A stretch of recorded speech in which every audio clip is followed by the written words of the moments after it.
Israel इराणमध्ये युद्धाचा भडका उडाला, त्यामुळे याचा परिणाम राज्यातील इंधन पुरवठ्यावर झालाय। तेल कंपन्यांकडून अनेक डीलर्सना पेट्रोल डिझेलसाठी आगाऊ रक्कम मागितली जाते आणि याआधी रक्कम भरण्यासाठी डीलर्सला 8 दिवसांचा वेळही मिळत होता।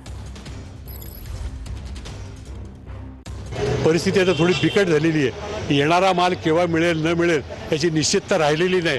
त्या अनिश्चित परिस्थितीमुळे आता कंपनीने मला एक लेटर पाठवलं, सर्क्युलर, ते वाचून दाखवतो। त्याच्यामध्ये असं म्हटलेलं आहे, credit limit of all dealer has been reduced to 0 as per management decision. Hence all the dealers are requested to do advance payment for the load. आम्ही त्यांना आता ॲडव्हान्स पेमेंट केलं पाहिजे, मग ते आम्हाला लोड देणार। आता हे ॲडव्हान्स पेमेंट किती होतं?